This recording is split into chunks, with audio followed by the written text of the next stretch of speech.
when I was just going to, hey, let's go outside. Well, about that time, he spun around and with his left hand pulled the knife out of a sheath. I never saw the knife, never nothing. Comes across my chin, and he pops me in the chin. I thought he just stunned me for a minute. So I'm trying to catch my balance back up, and then I realized that there was a big knife coming out of my neck.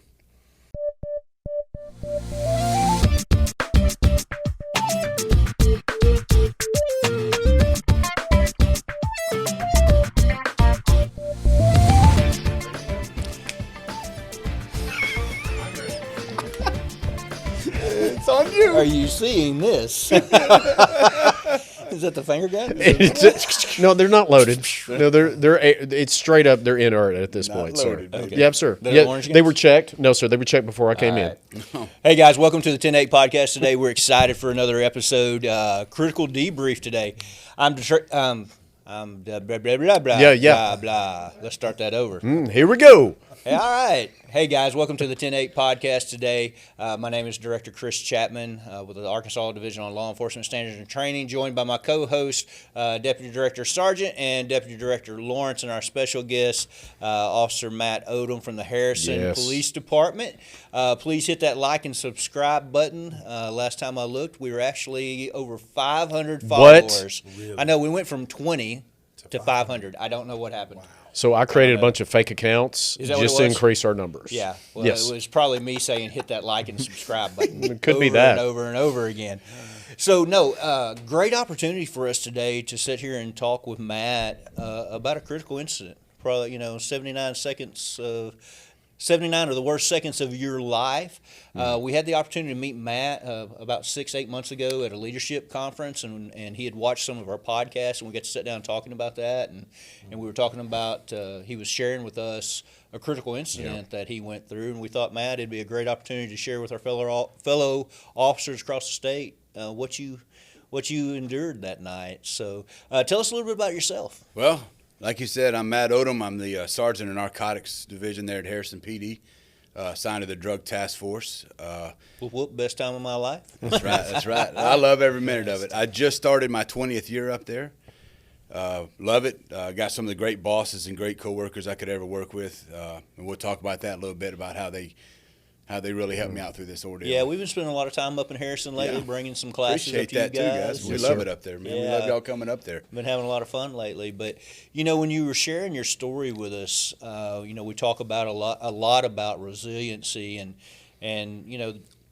just you never know when we're going to be faced with that ultimate moment, that circumstance that really causes us to reach down and find that special place and why we do what we do. Yeah. So let's talk about that night. So May 30th, 2021. 2021. You're working off-duty security like we all have. Yep. Gosh, I don't know how many jobs we've all worked over the course of our career to take care of ourselves. But just kind of set the story up for us and tell us what happened. So we have a contract with the hospital through the police department where we work off-duty security up there.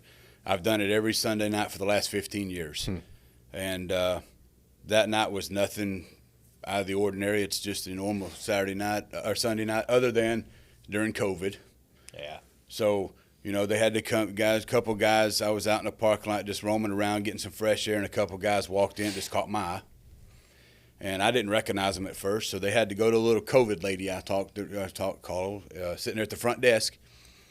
And, I kind of snuck behind her and looked at the names when they walked in. I said, I recognize these guys. Well, they go over to the admissions desk, and they start causing a little ruckus over there. So I go back to the ER and said, hey, this guy can come back, but his brother's not going to come with him. They're over there causing hate and discontent with the admissions lady. The little COVID lady comes over to me, and she comes back there, and she says, hey, they're over there cussing and yelling at the admissions ladies. So what was your previous involvement? You said you recognized them? Yes, sir. So in 2016, I had arrested the subject that stabbed me for some drug-related charges, and he went to prison. That's I didn't know. I recognized him, but I didn't know at first. The prosecutor had to tell me a few weeks later that's how I came in contact with him.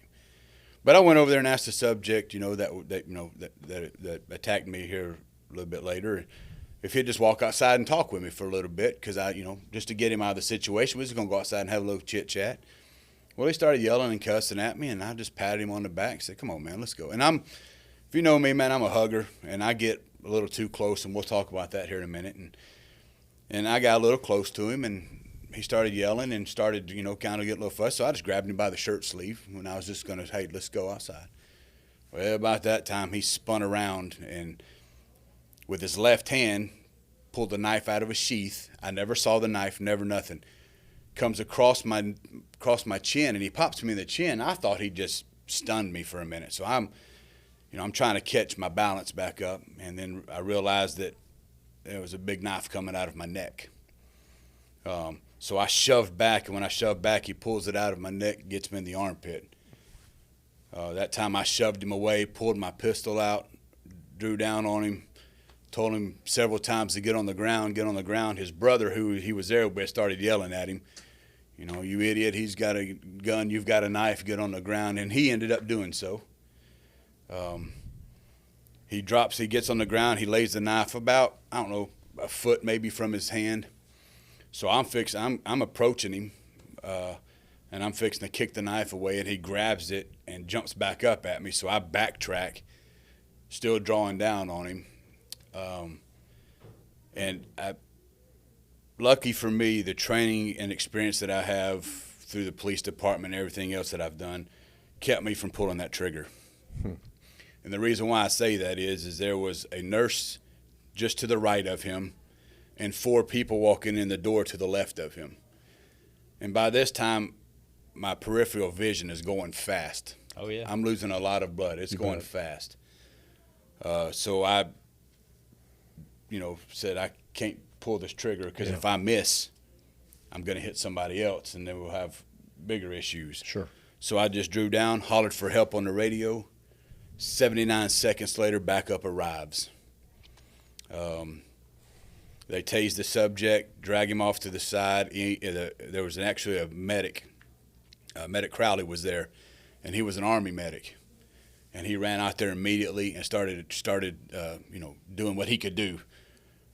He started yelling for a cot, and I said, we ain't got time for that. So I just jumped up and started stripping off my stuff. Wow.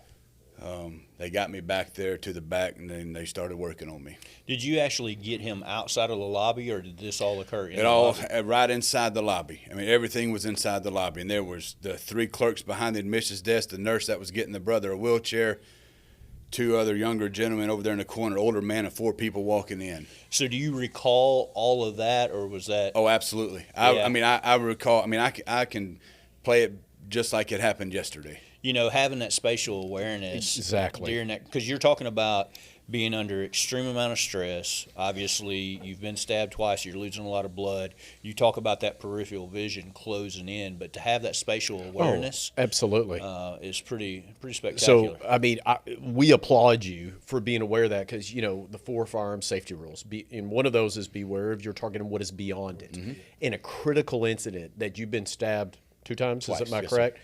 And not a nick, but truly stabbed, and to have the wherewithal to go, man, if I press this round, I don't know where that round's going to go, and I need to be aware of innocence.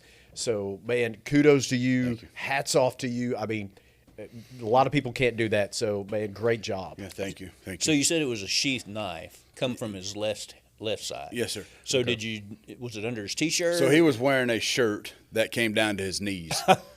Yeah, okay. A shirt that I would normally wear in this. He's not very big. Yeah. It came down to his knees. I never saw it. I never even saw the shirt come up. I never saw anything. I mean, it got me by surprise big time. And then, of course, getting the stabbing. And, everybody asked me, how did it feel? Couldn't tell you. Yeah. Never felt it. It went 4.5. We're going to take a break just a moment, and we'll cut this out. That was a cute ringtone playing in the background.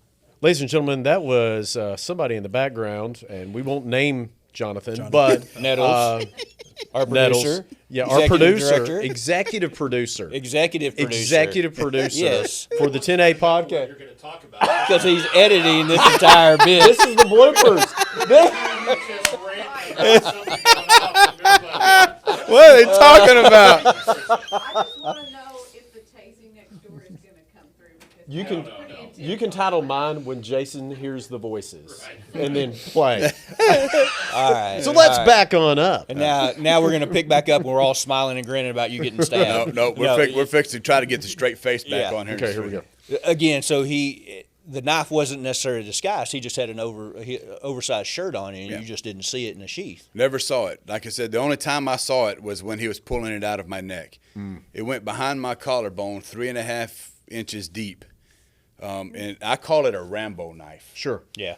You know, Like a it's large a hunting knife. Large hunting knife. So it went 4.5 inches, 4.5, 3.5, 4.5 inches deep behind my collarbone, straight down. And when he pulled that out, I shoved him. When he did, he went back at me again, and he got me in the armpit, which actually it missed my plate, but it went through my carrier. Yeah. And there's a hole In your carrier. to this day. And still to this day, they tried to take that from me. Still to this day, I still wear it on Sunday nights to the hospital. My wife and my oldest daughter took the plate out back and pressure washed it, let it dry, and I put it right back in there, and I still wear it to this day. Because I'm like, you're not taking this from me. I said, it's a memento, and I'm going to keep it forever. I said, and it just has memories that it's not going to go away. So, Matt, if you allow me, let's back up a little bit. You Okay. said at the very beginning your training and experience that you got from your agency. Yes. So, talk a little bit about that training and experience. If Oh, you yeah, would. absolutely. So one thing I'm a negotiator on our SWAT team, have been for the last 13 years. But the training that we go through, we shoot, you have to do your mandated shooting once a year. Yes, sir. The state qual. Well, we shoot 3 times a year, mandatory 3 times a year. And we do scenario-based training. Yeah. Yep. We shoot out of vehicles. We shoot in vehicles. We shoot like hostage stuff. And they talk about how you got to know what's behind you. They'll put targets behind them, and it's a no-shoot type of deal. Yep. We've done all that kind of things. And just in the mental part of it that they drill in your head too, because I take all kind of training I can take. And just the mental part of it to me is what came in that day. Because like I said, I knew the people were back there. I saw them from the get-go. I started losing my peripheral vision. And a matter of fact, in the video, you can see I actually lean up against a wall. And I'm still holding him at gunpoint, but I'm leaning up against the wall because I could feel my knees start shaking. Sure. Yeah. And in the video, you can see me sliding down the wall, going straight down, almost in a prone position because I couldn't stand anymore. Wow. And so I held him at gunpoint the entire time. I never took my gun off of him. You said, before we actually started filming that, or maybe it was while we were filming, I get confused sometimes, but come to find out you had arrested one of these brothers before. I actually arrested. So was it the suspect that you had arrested? Yes, sir. It was the suspect I arrested around 2016. Did that play anything into him attacking you? Was it personal, or was it just the circumstances of that night? At the time, I didn't think it was personal, but as the weeks went on, and people started coming to the house and telling me stuff, he actually came to the hospital the night before and asked if I was working. They asked if I was there that night. He did. He came in there and asked if I was there that night. And they said, no, he'll be back tomorrow night. Not thinking anything. Yeah. People always come talk to me. Yeah. Not thinking anything about it. And then when he showed up the next night, I didn't know this. I had no idea that he asked for me the night before until weeks later. So is there any thought about maybe the argument and them causing a disturbance was a staged event to get to you, to target you, or was it? I really don't know that. But when I walked in, he called me by name immediately. And like I said, I didn't know exactly who he was, but he called me by first and last name. Not very many people out there call me by my first name. They just call me Odom. Yeah. He called me by my first and last name, and that kind of threw red flags up, but apparently not enough red flags for me not to go have a chit-chat. So was it a greeting? Was it when he called your name? And was it a, hey, what's up? Or was it, now looking back in hindsight being 2020, was it almost Hostile intent? yes? Well, he said, oh, Odom, good, you're here tonight. Interesting. And I said, yeah, I'm here every Sunday night. Just like I normally would. But when he said that, looking back at it now, I'm like, I think it was actually, hey, I'm glad you're here tonight because it's fixing to go down. Okay. And, I was not ready for it. And how do you, once again, How do you get ready for how do that? you get ready for that in regards to it? For me, you were ready for it. You talked about your training. You talked about those aspects. You talked about the mindset, which is huge in regards to it. I don't know what you could have done different, honestly. Well, looking back at it for myself, and I've told the guys that I work with, and they all know, man, I'm a hugger. I'll get up. I don't Yeah. care who you are. I'll give you a hug if you need one. Sure. Not so much anymore. That's kind of Sure. that's kind of taking it away. I mean, I still do it, but it's I think twice about it now. get that. And just like I've told the guys at the interdiction conference in Dallas when I was telling them guys, I said, I don't mind getting close to you, but just change your mindsets. And I said, I hope that what happened to me won't happen to you because you won't get close enough to them to let it happen to you. Sure.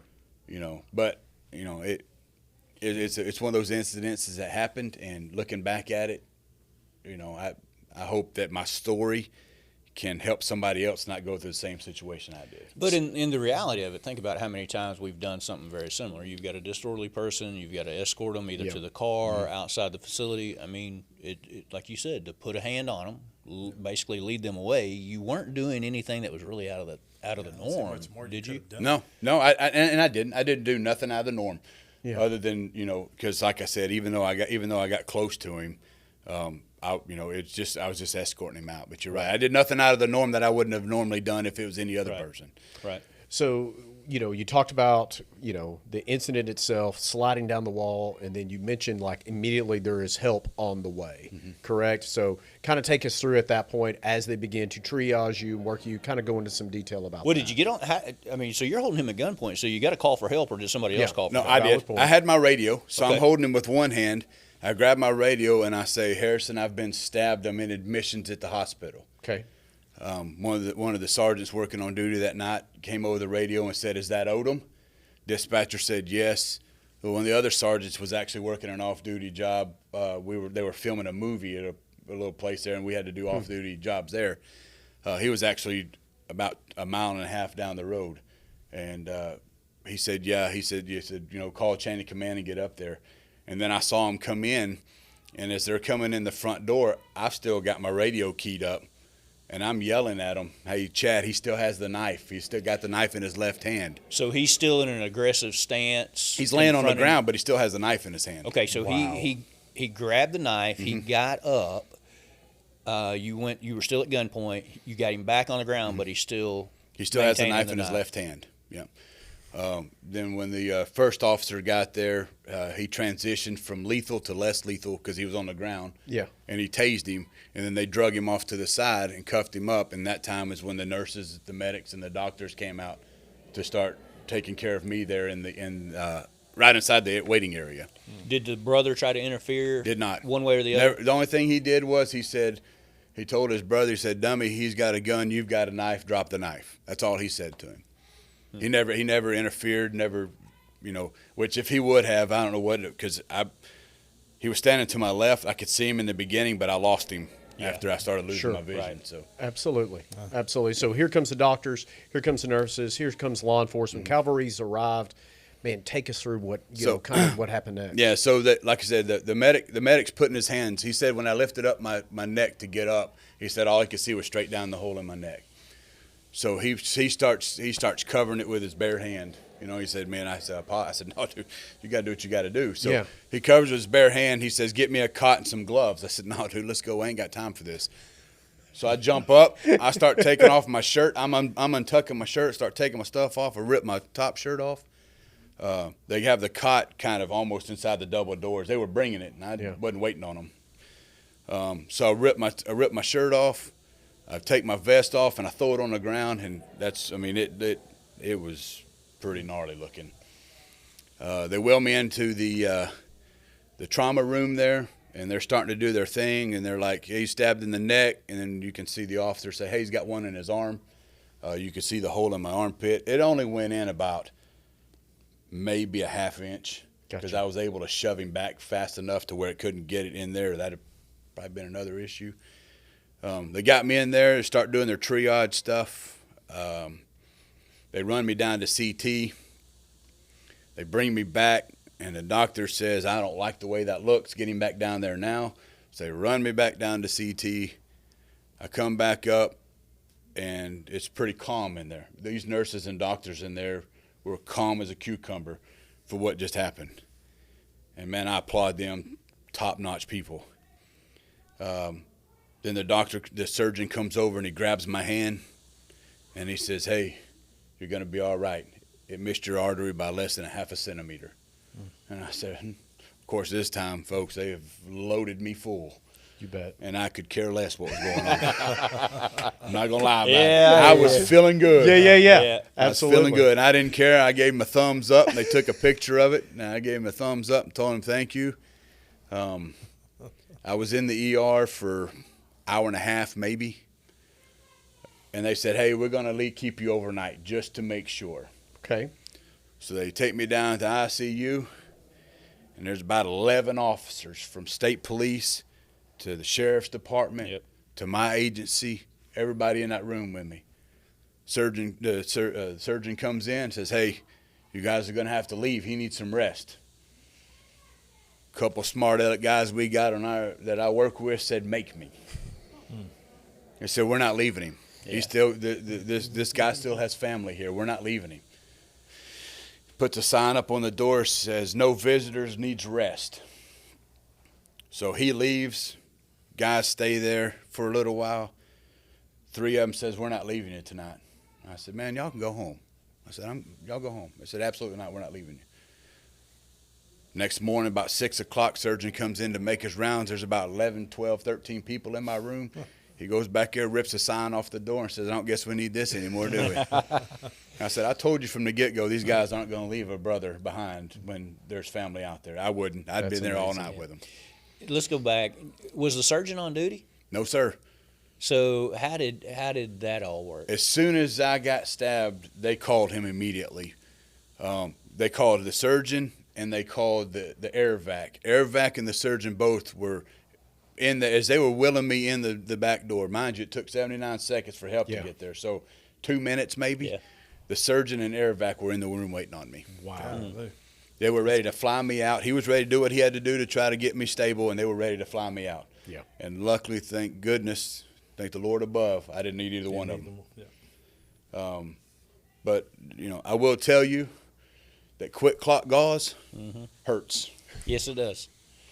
He stuffed 2 rolls of quick clot gauze in that hole of mine. And I told him it hurt. He said it's supposed to. I said, well, give me something to stop it. And they did. And they did. Oh, did. yeah. So I was reading a story that was written about it, and you made a comment that you didn't realize how serious it was until they put the chest pads on. Oh, yeah. And getting ready to, just in case they needed to shock you, and you're like, maybe yeah. this is serious. Yeah, I looked up, and they, of course, in Dallas, I made the joke of, if you've never seen Chewbacca, you're fixing to. So when I saw him bring the razor out and start shaving my chest and putting those pads on, I knew it was getting real. And then I looked up and I saw the tube. They're fixing stick a tube down my throat, and I was like, man, this is getting real. And I was like, man, this is serious, And then, like I said, I didn't know how bad it was until I saw the tube and the pads going on my chest, and I'm like, hey, man, this is legit, But going back to the guys. I made a quick phone call, or they made a quick phone call, and the chief, the assistant chief, I think Cody was actually at the lake fishing. He showed up. Everybody showed up. The chaplain, man, I got to talk about him in a minute, but that was phenomenal. I mean, the guys that I work with that were there from the get-go and are still there to this day. Yeah, that's awesome, man. And so luxury of working in a small town, everybody knows Absolutely. you. Yeah, so absolutely. I'm certain when that happened, it was all hands on deck. Everybody was there, like you said, 13 officers in the room. That's a big part of your agency and Boone County and those that you work with all being there. But really, that's sometimes what helps us get through those situations, knowing absolutely. that you've got that support. All right, let's take a break and grab Chris. Break. We're taking a break. So, ladies and gentlemen, Dr. Clem didn't think this was important enough, Yes. and now just shows Look at up. it. Hey, that dude You got know, PhD I on would his say shirt. I would say he's got a face for radio. Yes. That's hurtful. Were you at cheerleading practice? I was. You were at cheerleading 2, practice? 4, 6, 8. Who do you want to punch in the face? Please tell me you got that. Please tell me you got that. It is so hurtful We but will funny. do a bloopers video, maybe mid-season or Well, so. I was watching the one the other day when you had the Hager brothers on here. Yeah. It was nearly a whole blue. And they cracked a few jokes at each other. Right. Yeah. Man, I caught just a little bit I caught.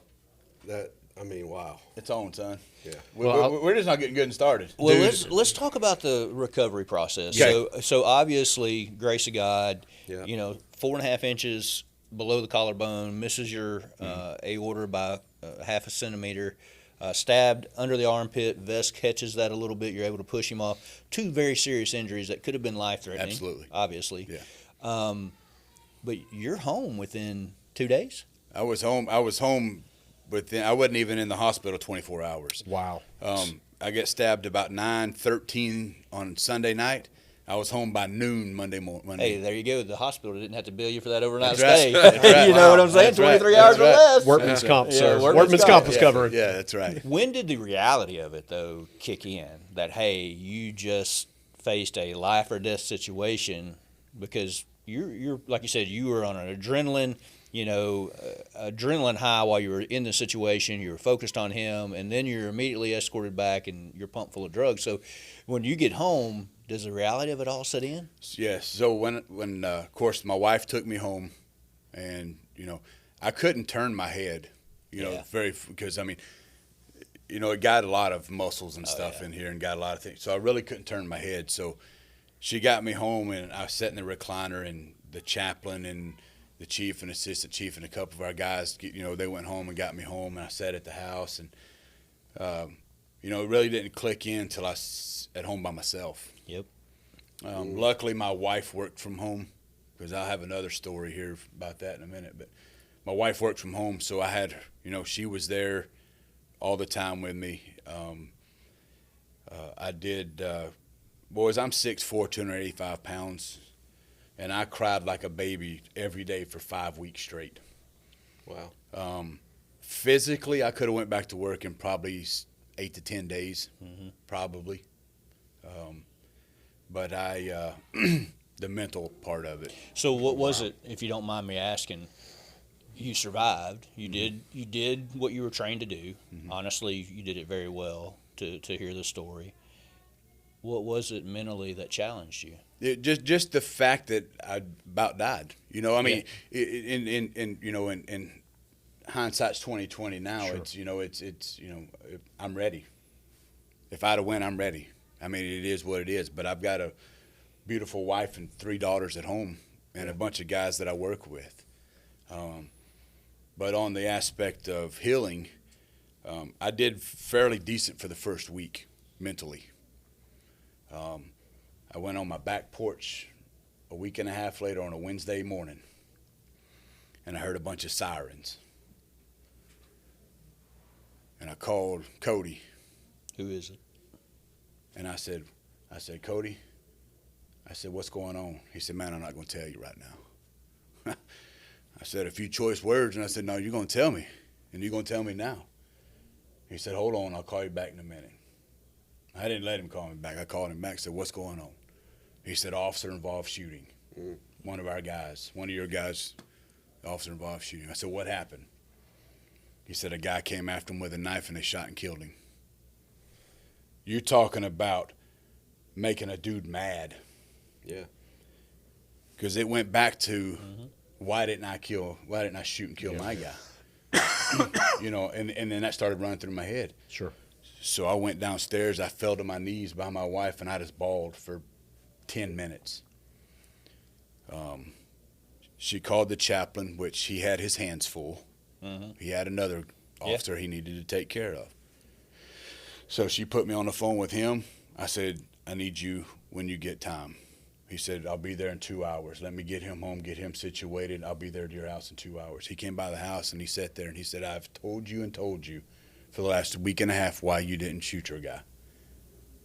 He said, "You know why you didn't do it?" I said, "I know, but tell me again." Yeah. So that set me back. Yeah.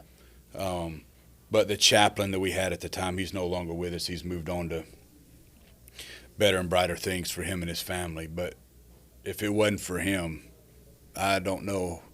I mean, I have a great support group of family members and work staff, but if it wasn't for the chaplain, I'm not 100% sure I'd have made it through this the way I did. Well, really think about that, though. So, all in all, you had a really positive outcome to what could have been a deadly situation, for sure. right? And I think a lot of times maybe our younger officers, and I know the public, they don't realize that even though you had a positive outcome, the emotional and mental scars that are related to that critical incident, regardless of positive or negative outcome.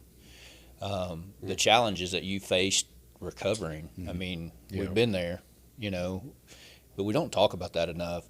And because most people are going to hear this story and go, man, you're lucky. Fantastic. Great outcome. Yeah.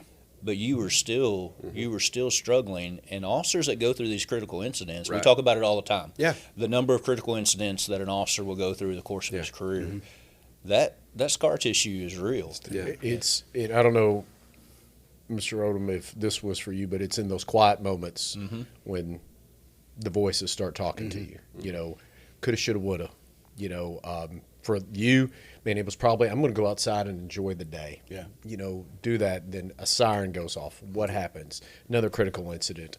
So, man, in those quiet moments, that's the importance of having, would you say that's the importance of having a support system, whether it be a family, an agency, a chaplain, or whatever? 100%. Somebody was at my house every day. Man, that's great. I met with the chaplain every day for an hour in the mornings. Man, And that's then cool. in the afternoon, the guys would even come get me and take me to lunch, or they would just come sit with me for a couple hours in the afternoons, just to get my mind off things. Yeah. Because when I was there by myself, my mind was running 100 miles an hour. Yeah, man. And I was like, man, what happened? Why didn't I do this? Why did I do that? And having them guys, for I think I was off 7 weeks. Yeah. And that's actually a long time. Matt, just said this happened, 4 years ago? Yes, sir. What are you doing now as it relates to dealing with it? Does it still set you back? No. Now, the only thing that sets me back is like the guys that I work with know not to pull a knife out in front of me and clean out your nails or something like that. Sure. But we've been a few times where we've been with other guys, other agencies or something like that, and one of the guys will pull out a knife or something, and I'll just turn around and walk away. Yeah. And they've asked them and said, "What's up with that?" They're like, "Well," and they'll tell them the story, and then they'll come back and apologize to me. I'm like, Sure. "Man, it ain't your fault." Yeah. I said, "No." I said, "That's why I just turned around and walked off. Just went and got some fresh air or something like that." But this is what I like to do and want to do. I want to tell my story to other departments, to whoever wants to listen. Okay. Because if I can save one officer's life for what mistake that I may have made or may not have made, is what it would make my day. What mistakes do you think you made that may help? Looking back now, I've watched the video several times, and the chaplain actually slow-moed it for me. Is the way I feel. And, of course, everybody's told me that, no, you didn't do this, but I felt like I got too close, and I was actually in a corner. I had nowhere to go. Okay. Where he was at in the admissions desk, there's 3 admissions desks, and then there's a wall in the back. They were in the very last desk, and when I spun around, I had my back to the wall. I had no escape route. Yeah. It was fight or flight, and I had to fight. Sure. And looking at it now, I'd have rather have spun the other way, get him up against the wall to where I had an escape route if I needed one. Right. But then again, Hindsight's 20/20, though. 100%. And 100%. We've all been in those critical incidents where we, like I said, in those quiet moments, we replay it in our head and we coulda, shoulda done, this or that. But again, I think you faced with the circumstance that you had, I mean, you did amazingly well. But I think the lessons learned here, and correct me if I'm wrong, Doc, Okay. but obviously the tactical aspect of it. What you did, you could have done this better, you could have done that, you did do this. But the fact that you admit that you needed help a week later, that you had a trigger point. And I think that's just as important for our officers to know that, yes, even though there was a positive outcome to that critical incident, you're alive. Everybody's alive walking away. Yes, I'm cut, I'm bruised, I'm hurt, physically, but there's a mental and emotional aspect to it. 100%. To me, I think that sharing that, Yes. and where our officers know that, hey, we've got to talk about these things. I would agree, and I think when we look at the chaplain program that we've just initiated, I was just talking about that a few minutes ago. We're the culturally competent counselors, training peers, recognizing that this is a difficult job, and you are going to face trauma, and we're going to have to get you resources to help you process that. I think have it, like you said, 6'4", 220 pounds. But, you're a big dude. Yeah. But the fact that you can say, look, this is what happened to me, and I needed help, And I think we look many times at the physical. We look at ourselves physically or our training and say, well, I've got to be stronger than that. I've got to be tougher than that. But humans are not built to withstand that kind of trauma. We're not built that way. And we need outlets to be able to deal with it. And I commend you for because you being willing to do that may help some other guys and gals be willing to do the same. So I will tell you, I'm going to take just a second and let you know, from all of us, we're glad you're here, brother. Yeah. Absolutely. I want you to know that God's got a calling for you. Yes, sir. And you're alive for that calling. And that is going to be revealed, and I think that's part of what you're doing now. So I want to make sure you hear that from us. But I want to take a minute, because we talk about courage a lot when we teach. And what you did that night was very courageous. How you responded, what you did, having the situational awareness and not to do certain things, man, it's truly hero stuff. But I tell you, in my opinion, your most courageous moment was asking for help, brother. I agree. So, man, we applaud you for that. That's real courage, because there's so many of us that don't ask for help when we need it, man. I agree. So I want to ask a couple more questions. Yeah. So how did your agency, because you had your critical incident, and then a week later you've got an officer-involved shooting, same type situation, officer, knife, take the guy's life. So your agency is back-to-back critical incidents. A week and a half. In a week and a half, right? Not necessarily uncommon, but it doesn't happen every day. For our area, that's yeah, a for little your area, uncommon, for a yeah. small agency, yeah. So how did y'all deal with that as an agency? They had the debriefs were amazing. Yeah, did y'all call in RLEAP or some outside assistance? Because we actually had, like I said, our chaplain that we had that is now gone was actually the Oklahoma State Police's chaplain before he came to us. Okay. So he has been through many Probably critical something incidents. similar to RLEAP or peer something to that. Yeah, okay. But he did a magnificent job of leading all of the debriefs. They actually had a debrief at the hospital without me. The first one was without me. Yeah. They wanted to talk amongst themselves, Yep. which I didn't even know anything about that debrief. They didn't even tell me about it. But 7 weeks, about week 6, I told the chaplain, I said, I'm going back to work next week. He said, no. He says, get one more week. He said, let's meet every day for an hour, and let's just make sure you're ready. I said, no, I'm ready. He said, you don't understand. I'm ready to go back. I'm going back. He said, one more week. I said, all right, deal. I'll make that deal with you. I said, here's the thing, though. When I go back that Monday, that Sunday night's my night to go back to the hospital and work. He said, you're going to do that? I said, absolutely, I'm going to do that. I said, this is not going to stop me from doing that. I said, not going to happen. So they said, all right. So he said, we're having a debrief at the hospital Tuesday morning at 9. I'll be at your house at 8:15 or so to get you, and we're gonna walk through the steps of that night, and you're gonna tell me exactly everything that was going through your mind. I said, deal. So we start there at the admissions desk. I tell him everything that happened. He takes me back to the ER room.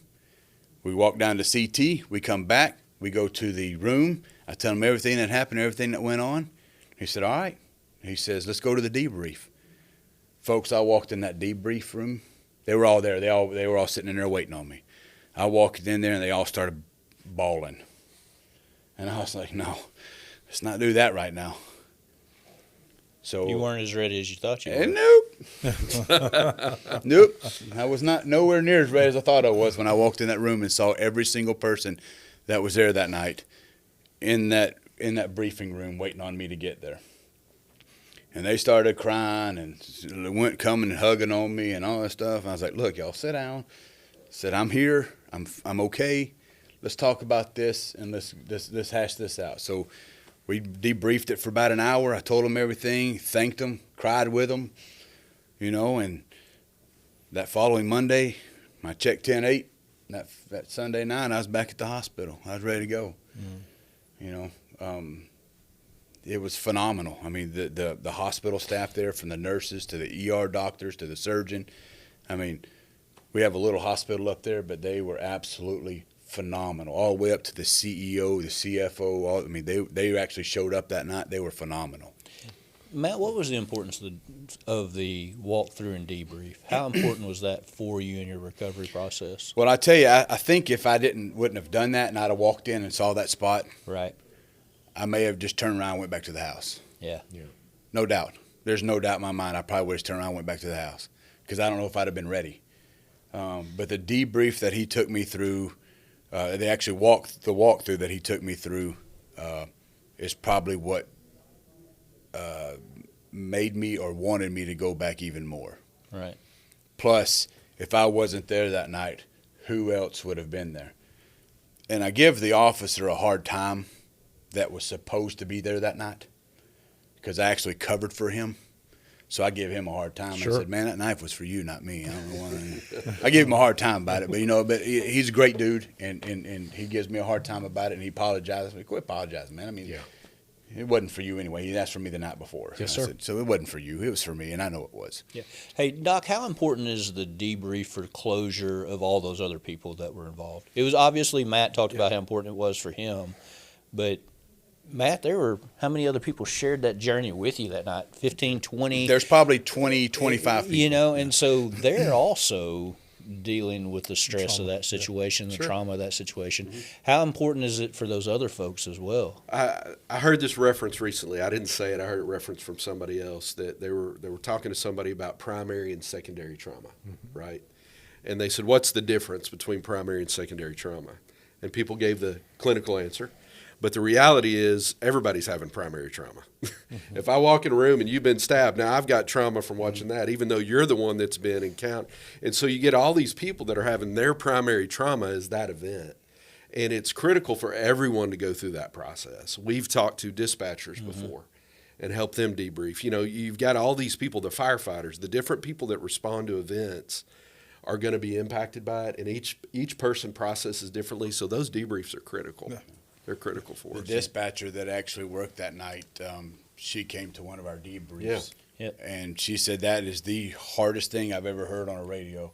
Was you hollering for help because you'd been stabbed. Yeah, we'd just done a podcast with some dispatchers, and we talked about that. You know, that they're our lifeline on the other end of that. That's right. That phone or that radio, but they can't physically do anything, and so it is important. It's trauma to them as well. All right, so you're back to work. Back to work. We've talked about your event, your agency's event, your recovery, the physical and mental aspect of it. But then you got to go through trial. You got to go through trial prep. Kind of tell us how that all happened. Well, so meet with the prosecutor about a month after the fact, just to see where we're going. And he said, "Well, I don't know yet."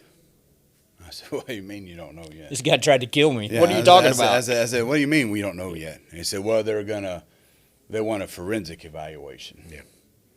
I was like, "What's that?" I mean, whatever, you know. I said, "Okay, whatever, fine." Well, about, I don't know, it's probably 6 months after the incident, I get a call from the prosecutor's office. Our elected prosecutor and the deputy prosecutor said, "Hey, we need you to come over to the office and we talk about this case." I'm like, "Cool, man, let's do it."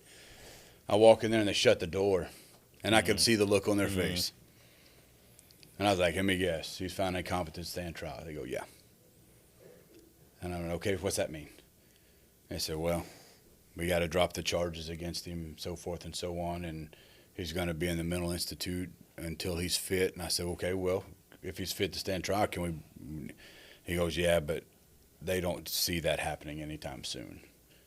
And I was like, okay, fine. And I said, I don't have, I got, at the time, I said, I got about 8 or 9 years left. I said, whatever, But, and then I left, and I immediately called the chaplain. Sure. And I'm like, hey, look. And then I just laid it out for him. And I was like, this is a crock. I said he knew exactly what he was doing. I probably had over 100 letters written to me from him from the mental institute and from jail. Really? Mm-hmm. I never saw one of them. They intercepted them before they got to me. I think it was the same year. I take off during Christmas to spend time with my family. I come back to work, and I'm going through my voicemails. Psh, beep, beep, beep. Hit the button, and it comes up. Detective Sergeant Matt Odom. Name's his name. I had to stab you that night. You had a loaded firearm. You're lucky I didn't stab you in the neck, the chest, the head, the liver, the lungs, so forth. And it went on for about a minute and a half. And, dude, I was livid. Of course. He is found incompetent to stand trial, but he can say exactly what happened that night. And he can find your phone number and and call he, you. And he went, all this stuff. So I sent it down to prosecutor. Prosecutor sent it down to them. They did whatever they did. And I mean, man, that really chapped me bad. I was livid. And then I'm like, can't stand trial, but he can send me voicemails and send me letters of exactly what happened that night. And is he still in the hospital, mental hospital? He's been moved twice, I think, from Little Rock to some other places, but and they never told me. I had to find out through somebody just saying, "Hey, did you know he got moved to so and so?" The state's not told me one time that he's been moved. To me, there's an aspect of not knowing where he is and the fact that he could reach out to you that's got to play. That bothers me. He's got to play mind tricks on you, That's a trigger. I mean, we talk about it. Well, but there's no closure. There isn't, and I think that you can maybe educate us on this aspect, but is it an aspect of, okay, I'm adjusting, I'm dealing, I'm living my life, and then something pops up like that that makes you Voicemail relive, or a letter that makes in you the mail. relive the moment, that makes you have that human side, because what you had is a human reaction. Yep. Somebody did something to you, and now it's a human. So is that something that you are faced with even to this day? Is I'm rocking on, and then maybe something will pop Absolutely. I mean, about once a week something will hit me. Yeah. Or like I had shoulder surgery April 3rd, same side, and I'll move and I'll tweak it a little bit, and then it kind of pops in my head, oh, dude. Well, that's what it felt like, 4 years ago. Yeah. And so that kind of triggers me a little bit, and but like I said, I'll call the chaplain. He still calls me or talks to me. I've got, like I said, Chief Grady, assist Chief Cagle. I can go talk to them, call them anytime I want to. These guys I work with, they're there nonstop. I can go talk to them, say, look, this is what happened last night. Just kind of hear me out for a minute. Let me get it off my chest. My wife, I try not to do that to her. Sure. Because she's been through enough in my 20-year career. I've been injured quite a few times. And I don't know. I had somebody tell me a long time that sometimes the pain that you go through is a reminder of a blessing. Mm-hmm. And Pastor, if I screw this up, please forgive me. I'll tell you. Go ahead. Thank you. But Jacob asked for a blessing from God, if I am correct. Yeah. And so he wrestled with the angel, and he said, I refuse to release you unless you bless me. And he reached out, the angel touched his hip. Jacob walked with a limp for the rest of his life as a reminder of a blessing. And so as sometimes people deal with that trauma, as people deal with that physical injury, that at times that has given me peace as a reminder of it's a blessing, a reminder of a gift that you're alive, brother. Well, I love the fact that you're turning this around, and I think that's one of the things we can do with trauma, is that pain, we now flip it around and say, I'm going to do something with this. Mm-hmm. I'm going to take this pain and I'm going to help other people. I'm not just going to stuff it down, which is what we talk about a lot with law enforcement is, put on your big boy boots, stick it down, just deal with it. And that's not how you do this. No. And you're doing it right. You've got a great support group. You're talking about the issues. Whenever you feel like you're having challenges, you reach out. Yeah. And that is very encouraging to me. And that's the message we need to get out to law enforcement statewide. Yeah, so Matt, I just want to tell you how much I appreciate you coming down and sharing your story today, because I do think it's a powerful story. I think, like I said, I think you did exceptionally well. You fought through an amazing moment in time, and you come out on the other side of it, both physically and mentally. Yeah. If you had some closing words for our officers out there today, what would it be? There's actually a couple. Actually, I got three. All right. Okay. So I can see the scars for the rest of my life. You know, every time I stand there in the mirror, I see my scars. The one on my armpit is a lot gnarlier than the one on my neck. They did a magnificent job of however they fixed that. I mean, I can see and I know where it's at, so I can see it. But the one in my armpit it's pretty gnarly looking. You know, it's a reminder. Yeah. And you know, and I have to look at that every day. Yes, but I'm like, hey, I'm still here. God had a plan for me. I'm still here. Good to go. You know. 2 is get help. Yeah. Get the mental help that you need. I don't care how big you are, how manly you think you are, how whatever you think you are. Get the help that you need, because it will help tremendously in the long run and help you get through everything you need to do, and have that support staff like I have still to this day to get you through it. And 3rd is, if you can, give blood. They had to give me 2 units of blood that night because of the incident. And give blood if you can, because you don't know whose life you're going to save.